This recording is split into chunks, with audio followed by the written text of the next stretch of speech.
Can one small camera actually do everything? Whether it's for vlogs, travel, action, and even daily life without being too big and complicated. Every year, I bought a new camera hoping that this is the one. But the truth is, all cameras make me compromise on something. If it's small, it doesn't last long. If it shoots cinematic, I have to baby it. The list goes on. But when Insta360 came out with the GO Ultra, I thought maybe this is it. So I've been using and testing this for about 2 months now to answer one thing. Can this tiny camera finally do it all? Hi, I'm Laura. I've been a full-time solo creator since 2020 and I test everyday tech that focuses on practicality. On the agenda today, I'm putting the GO Ultra against my current rotation, the DJI Osmo Pocket 3, Insta360 GO 3S, and even the Ray-Ban Meta glasses. Disclaimer, I'm not gonna go into deep into the comparison, but in this video, I'm just gonna use the other cameras as point of reference. With that said, we'll go over the convenience, the quality,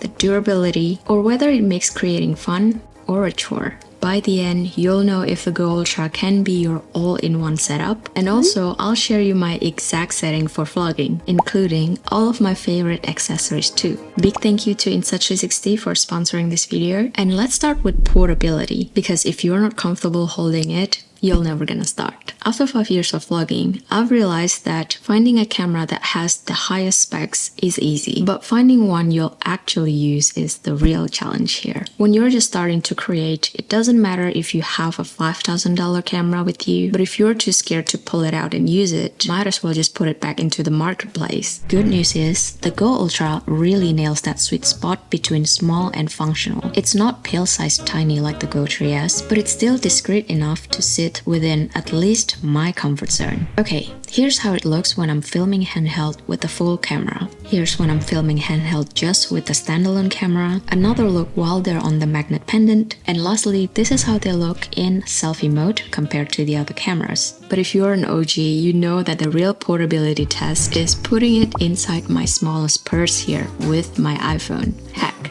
throw in a lip gloss and an AirPods too. So yes, it is still that portable. Now, in terms of pure convenience, the Ray-Ban Meta does take the crown. It has 0 settings, the camera is always ready, and it records almost instantly. It also feels the most natural for POV since you're literally filming through your eyes. But here's the trade-off. The indicator light is obvious. It's stuck at vertical 1080p for just 3 minutes at a time. You'll only get 32GB fixed storage, the case is bulky, and honestly, wearing it for more than half an hour strains my nose and ears. Still, I find the Ray-Ban Meta handy to have every now and then. This is still great for something quick and spontaneous, especially now that we're heading into summer. I can see myself using it a lot. But anyway, here's where the GO Ultra balances back. This camera only a second slower to start recording. You can leave it on full auto and the footage looks amazing straight out of the camera. I'll show you more on the image quality in a minute, but before that, here's my challenge for you. If you have a camera, put that in your everyday bag right now and carry it for a full day out. If you don't naturally reach for it and hit record, unfortunately, that might not be the right camera for vlogging for you. Now here's what you're probably thinking. Okay, Laura, it is small, I'll use it. But does the image quality actually holds up though? Well, after testing it, yes, it does. The GO Ultra now records in noticeably higher quality and handles bright to dark transitions better than the GO 3S. Honestly, even compared to the Pocket 3, I think it retains the color better and it deals with high contrast scenes more gracefully. It performs well in most lighting conditions, and the even wider field of view makes it perfect for landscape, tight interiors, and it adds natural stability when you're moving, whether that's walking, traveling, or even doing sports. The only main limitation with action cameras is this: they can't focus on close-up objects. They keep everything sharp front to back, which is usually fine, but it means you can't get detailed product shots. And since the GO Ultra has the widest field of view, the focus distance is pushed even further. So if you're a foodie like me, this can get a little bit frustrating at times, because this was exactly why I used to bring 2 cameras with me before getting the GO Ultra. One for general vlogging and one for close-ups. But Laura, you just said that the Go Ultra's focus is the furthest. So how do you deal with it then? Oh, I'm glad you asked. What if I told you that there's actually a $30 hack that fixes this? Hear me out. Insta360 sells a toddler Titan kit that includes a macro lens and a clip, letting you shoot super close up. Sometimes I use it for creative shots like zooming in super close to something small, when I'm holding an object that I want to focus on in my hand, capturing product details, or just for getting that subtle background blur. But if you've been here for a while, you know I'm a sucker for tricks. And I did find a YouTube video that actually can give you more flexibility. Shout out to Luke Edwin who designed this modification. Basically, this contraption lets you snap on any 37mm macro lens. My favorite is the +4 lens as it focuses beautifully on products without needing to get right up against them. Notice how after I put the +4 macro lens, my face now a little bit more focused and it gives the surrounding and the background a little bit of a blur. So good, right? The downside of this modification is it does make the setup bulkier and you do have to carry an extra lens with you. But honestly, I'd still rather do that than having to bring 2 cameras with me. Okay, now let's talk about lighting because sometimes this can make or break your vlogs. When it comes to low light, the Pocket Tree retains the sharpness of the image more thanks to its larger sensor. But color-wise, I actually prefer the Go Ultra since it has more of a pink tint to it. This can be a personal preference, but let me know what you think as well. I also just love how much that you can fit in one frame with the Go Ultra, and the new pure video mode is a huge leap forward from the Go 3S. It is still not perfect, but I honestly have no problem with it. It's still super decent for casual night shots, and honestly, nighttime is when I usually carry my smallest purse, so the Go Ultra's tiny footprint makes it the one I always reach for. When it comes to real life, convenience wins every time.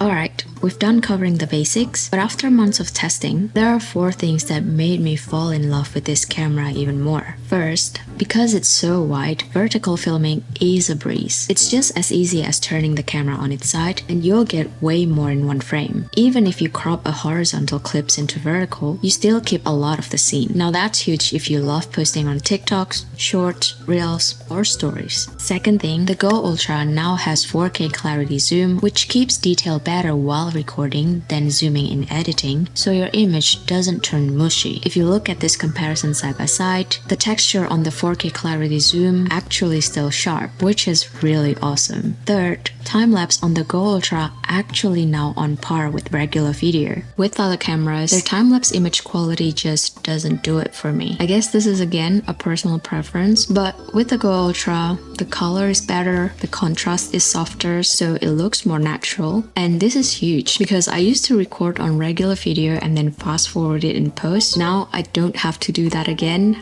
I just use the Go Ultra. Fourth, and this might surprise you, but I actually prefer not having a gimbal. They're definitely great in theory, but in real life, they actually add weight, they still need balancing, and you do have to baby it. So these things are kind of slowing me down a bit. While with the Go Ultra, since it's ultra wide, stabilization is actually good enough for daily vlogging, so I actually film more. Now, having great video quality is awesome, but can actually people hear what you're saying? Because amazing visual is nothing if your audio is trash. With the Go Ultra, the short answer is yes. It doesn't record 32-bit float stereo audio like the Pocket 3, so keep that in mind if that's important to you. But for most vlogging situation, this is more than enough. I sound good, right?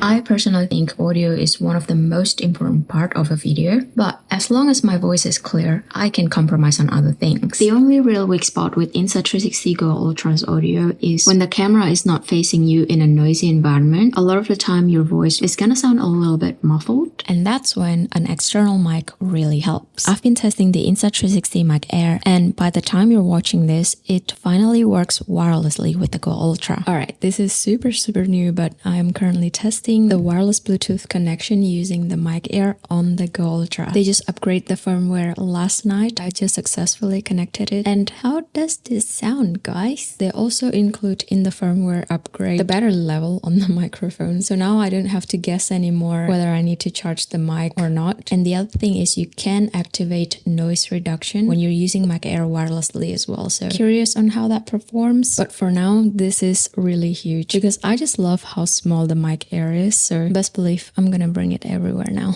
Alright, quick recap. We know that the Go Ultra is small, the quality is good, and the audio is pretty solid. Now, let's stress test whether the Go Ultra can actually be your one and only camera. I'm sure we've all been there, but I find it pretty frustrating when a camera dies mid-recording or overheats too quickly. And after testing, the Go Ultra on its own lasts about an hour of continuous recording, but when it's docked on the pod, it stretches all the way around to 2.5 hours of non-stop 4K shooting, which is somewhat right on par with the Osmo Pocket 3. As for overheating, I'm sure no small cameras can get away with it because of the tiny body footprint, but in saying that, I haven't run into that issue yet with the Go Ultra, though to be fair, we're just coming out of winter, so I'll definitely need some further testing during the summer. Pro tip, if you're recording long sessions, it is best to keep the camera in the pod, but if you're filming short clips throughout the day, I recommend storing the pod and the camera separately. This little trick is actually game-changing for battery life. Now, let me explain. Like the Go 3S, the Go Ultra's action pod automatically charges the camera whenever it's docked. So if you keep putting the camera in the pod after recording, that drains the pod's battery much faster. So knowing that, now I only dock the camera when I need a top-up. And just that one habit has let me film more in a single day, so I rarely need to recharge or even carry a backup camera with me. Now here's another factor that makes people record less. It's fear of breaking your own camera. You can call me reckless, but I don't baby my gear, and honestly, I don't plan to. A vlog camera is meant to document your life, so if you're too scared to take it anywhere interesting because it feels too fragile, that's just another memory missed. And this is where Insta360 really stands out. Their cameras can actually take a beating. I haven't really pushed the Go Ultra to the extreme yet, but if it's anything like the Go 3S, which I believe it's at least as tough, you'll be fine. I've taken the Go 3S up the snowy mountains where it's freezing, and also into a hot spring where the water is scorching. It survived. And yes, I've dropped this more times than I'd like to admit within this 2 months of testing, and it's still going strong. This camera is waterproof and shockproof, which makes it a true adventure-friendly camera, so no more added stress involved. Another pro tip, if you're clumsy like me, you might want to grab an extra lens cover as backup, because that's usually the part that takes the most dents and scratches if you drop it. Alright, another important question. Can you actually use this camera in every situation where you need to film? And to that, I would say the Go Ultra ticked the boxes once again. The magnetic feature on the standalone camera is always a win in my book. Where there's metal, best believe the Go Ultra alone will stick on there. And the fact that not only does the action pod works as a screen and a remote, but now you can also review footage even when the camera is detached. In the league of detachable cameras, only the Go Ultra has this feature so far. Yes, I'm also talking about the Osmo Nano. So this is a huge plus for me. Not only that, the included accessories are also hard to beat for versatility. You can literally stick it on glass, ceramic, plastic, walls, or wear it on your body without much fuss. That means you're not limited to only static daily vlogs. You can take this into more extreme scenarios like sports too. One really important tip though, always check and test all the accessories as soon as you get them. I literally had my pivot stand ball joint pop off unexpectedly only after a few times of using it. But luckily I caught it early and managed to get it replaced, so it really is better safe than sorry. Now, while we're on the topic of versatility, I want to give a little shout out to the Ray-Ban Meta. Yes, I know the camera is more limited, but it definitely has its own kind of versatility. They are sunglasses first, so you can see and protect your eyes from the sun, but then they also have a camera to shoot photos and videos. They also have a built-in speakers and a microphone, so you can play music or podcasts or even take calls. Plus, they come with an AI assistant that can answer questions for you, help with small tasks, and even better, translating live. That's just something that the Go Ultra Ultra or even every other camera just can't do. But again, at the end of the day, I don't need my vlog cameras to do all that. It's just more of a cool extras to have. Now, I'm gonna dig a bit deeper on the GO Ultra accessories because this is where it can get expensive. Insta360 makes over 50 different mounts for the GO Ultra, which is amazing because they got something for everything. But after testing nearly a dozen, here are the ones that I use all the time for vlogging. First, these are the must-haves that comes in the bundle. Number 1, the magnet pendant for POV shots. Number 2, the pivot stand for placing the camera on different surfaces. And 3, the quick release mount, which is a must if you want to use the GO Ultra with an action tripod. Now, I have my own top 3 for solo vlogging, but this is unfortunately outside the bundle. The first one is the Pocket Flexi mount. This one carried over from the Go 3S. This is both magnetic and sticky, and it doubles as a way to tilt the camera down when I wear the pendant. This is especially helpful for women since the chest mount angle usually points too far up. The second one is the Flexi strap mount. This is honestly my newest obsession. This comes in a biking bundle, so at first I thought it was only for bikes, but I guess knowing me, I've ended up strapped it onto other things like railings, shopping carts, on my back chain, and even on a tree branch. It literally almost works anywhere that looks like a stick. This accessory also comes in 2 different sizes, and honestly, I'm obsessed. The third one, this is an unofficial setup, but this is called the Magic Arm. I usually paired this with the pivot stand's 1/4 inch thread, and this has opened up so many creative shots. I clamped it to plates, tables, you name it. It's not something that I bring every day though, but when I want to get extra creative, it's a game changer. For casual day-to-day vlogging, my go-to kit is the macro lens, the Pocket Flexi mount, and the Flexi strap. If I'm traveling or doing something adventurous, I'll also throw in the Magic Arm, the 2-in-1 tripod, sticky tabs, and a safety cord. These are all small but really life-saving when you least expected it. By the way, if you want to know how I use some of these accessories, I actually made a video prior to this one on creative vlogging with the GO Ultra, so if you want to watch that, I'll link it up here.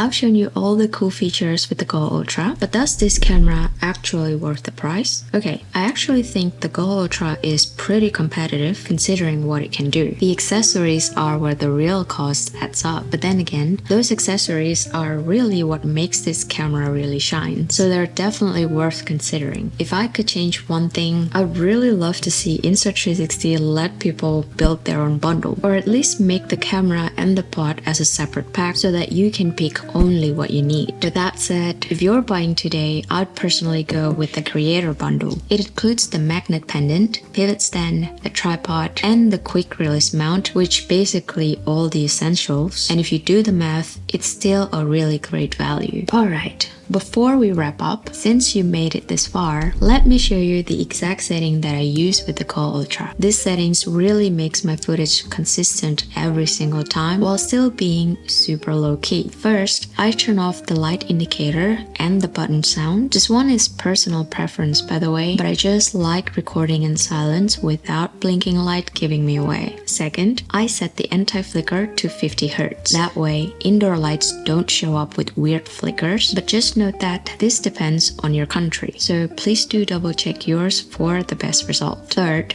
I bumped the bitrate up to high. That alone gives me sharper and higher quality video, but it also doubles the storage space. For example, on a 512GB card, the standard bitrate gave me about 19 hours of 4K shooting, but when I swap it to the high bitrate, it dropped to around 9 hours only. It is totally worth it for me personally, but just keep that trade-off in mind. Memory card wise, 512GB is usually more than enough for most people, but since I use the high bitrate and I always shoot in 4K, I always keep a second as a backup. Next, I also turn on the Find My iPhone support. I know it uses a little extra battery, but losing my camera would be way worse. So this is non-negotiable for me. For the camera modes, I enable auto pure video. This is newly added, and basically with this mode, the camera automatically switches to pure video when it detects lower light, and then it would swap back to normal mode when it detects more light in the lens. This is so nice because it's just a huge time saver. Now for composition, I always keep the grid and the level indicator on. The grid helps me frame my shots, and the level keeps my horizon straight. And finally, for video settings, I mostly stick to 4K 30 FPS, and everything else I leave in standard unless I need to change the frame rate or metering for a specific situation. And that's my full setup. It's simple, consistent, and it's just designed so that I don't need to overthink whenever I need to hit record. Okay, so now to answer the big question, can this camera actually do it all? The honest answer is not quite yet. But then again, the perfect camera doesn't exist. What does exist is a camera that is good enough everywhere. And for me, that's exactly what the GO Ultra feels like. This is actually the first camera that doesn't make me choose between speed, comfort, and quality. My top priority when vlogging is to capture every single little moments without slowing myself down. And this setup lets me do exactly that. I literally don't bend over backwards for my camera anymore. This bends for me. Even for shots that are a little silly, it just works. But let me leave you with this. The biggest mistake isn't actually picking the wrong camera, it's waiting for the perfect one. I honestly rather see you start vlogging today with any camera that you already own than to see you never start at all. So let me know what's holding you back from vlogging, and also tell me which cameras feels right for your situation. I'm gonna link the GO Ultra and all the accessories that I mentioned today in the description below. If you purchase the GO Ultra with my code LAURA, until October 16th, you'll get a free 256GB micro SD card. I'm also currently working on the comparison between the GO Ultra and the Osmo Nano. So if you have questions that you want to ask, leave them down below, and also subscribe if you don't want to miss out on that video. Anyway, thank you again Insta360 for sponsoring this video. Thank you so much for watching, and I'll see you on my next one. Bye!